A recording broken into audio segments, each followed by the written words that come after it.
Hello बच्चों, भौतिक विज्ञान के पहले चैप्टर में हैं। आज हम विद्युत द्विध्रुव की चर्चा करेंगे।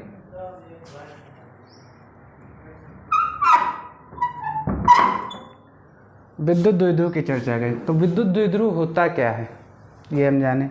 जब दो समान आवेश, देख रहे हैं हम, जब दो समान आवेश परंतु विपरीत प्रकृति वाले, एक की प्लस प्रकृति है और दूसरे की माइनस प्रकृति है। जब दो समान आवेश परंतु विपरीत प्रकृति वाले अल्प दूरी पर स्थित होते हैं, अल्प दूरी पर स्थित होते हैं तो उन्हें हम विद्युत द्विध्रुव कहते हैं। जैसे HCl, H2O, NaCl, CH4। इनकी हम पहचान कैसे करते हैं? वैकल्पिक क्वेश्चन एक बहुत पूछा जाता है इंटर कोर्स में कि विद्युत द्विध्रुव कौन कौन से पदार्थ हैं। तो हम पहचान रसायन विज्ञान के संकरण चैप्टर से भी कर सकते हैं। जैसे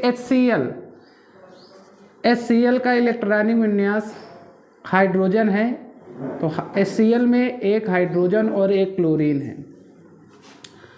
हाइड्रोजन का 1 परमाणु क्रमांक, क्लोरीन का 17 परमाणु क्रमांक। हाइड्रोजन का इलेक्ट्रॉनिक विन्यास करेंगे 1, क्लोरीन का इलेक्ट्रॉनिक विन्यास करेंगे 2, 8, 7। इनके लास्ट उपकोष वाले इलेक्ट्रॉनों को हम जोड़ लेते हैं तो कितना आ जाएगा जोड़ने पर? 8। यदि 8 से ज़्यादा है तो 8 से भाग करेंगे। यदि 8 से कम या 8 के बराबर है तो 2 से भाग करेंगे। तो 2 से जब भाग करेंगे तो आ जाएगा 4, 2 चौको 8। तो एक sp3 हाइब्रिडाइजेशन बनाता है, 3, 1, 4। S में 1, P में 3, P में 3, D में 5 अधिकतम हो सकते हैं। S उपकोष में 1 हो, P उपकोष में 3 खाने और D उपकोष में लगभग 5 होते हैं। तो हम देख रहे हैं कि ऐसे यौगिक जिनमें sp3 हाइब्रिडाइजेशन पाया जाता है, अर्थात sp3 संकरण पाया जाता है, वे सभी यौगिक जो है हमारे विद्युत द्विध्रुव के अंतर्गत आते हैं। जैसे कह दिया जाए कि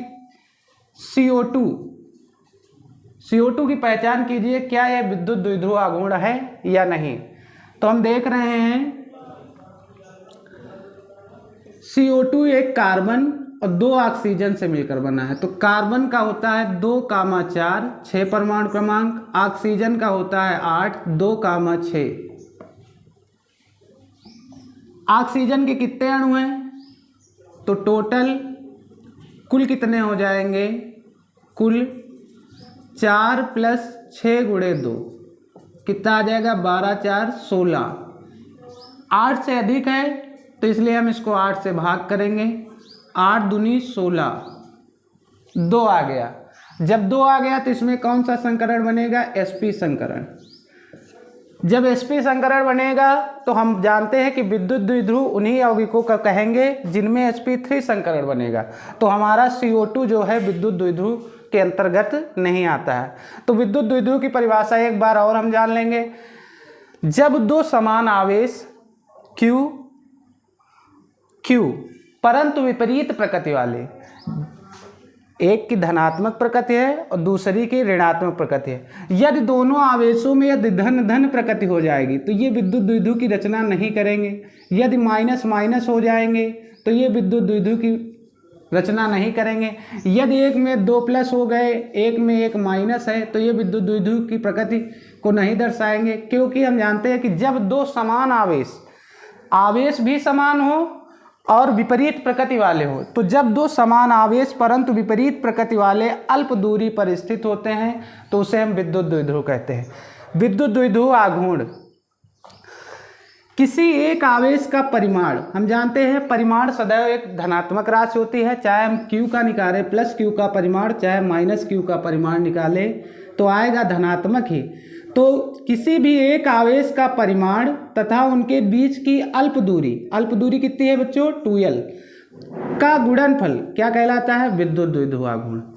तो विद्युत द्विध्रुव आघूर्ण की परिभाषा बहुत सरल है कि जब दो आवेश में से किसी एक आवेश का हम परिमाण लेते हैं और उनकी बीच की अल्प दूरी से हम गुणा कर देते हैं तो ये विद्युत द्विध्रुव आघूर्ण राशि कहलाती है। यह राशि सदिश राशि होती है। इसका मात्रक कूलाम और मीटर होता है, कूलाम इंटू मीटर होता है। इसकी विमा बना ले हम तो क्या निकलेगी? विमा हम जानते हैं कूलाम की विमा होती है 80 और मीटर की विमा होती है L, तो इसकी विमा होती है 80L। फिर एक बार देख ले, विद्युत द्विध्रुव क्या है? जब दो समान आवेश परंतु विपरीत प्रकृति वाले कुछ दूरी पर स्थित होते हैं या अल्प दूरी पर स्थित होते हैं तो ये विद्युत द्विध्रुव कहलाते हैं। क्या कहलाते हैं? विद्युत द्विध्रुव। जब पूछा जाए कि विद्युत द्विध्रुव आघूर्ण क्या होते हैं तो इसमें किसी एक आवेश का परिमाण, विद्युत द्विध्रुव की रचना करने वाले किसी एक आवेश का परिमाण तथा उनके बीच की अल्प दूरी का गुणनफल क्या कहलाता है? विद्युत द्विध्रुव आघूर्ण। इसे P से प्रदर्शित करते हैं। यह एक सदिश राशि है। इसका मात्रक कूलाम मीटर होता है। इसकी विमा 80L होती है। विद्युत द्विध्रुव पदार्थ जैसे लिखे गए HCl, H2O, NaCl, CH4 अर्थात ऐसे पदार्थ या ऐसे यौगिक जिनमें sp3 संकरण पाया जाता है विद्युत द्विध्रुव के अंतर्गत आते हैं।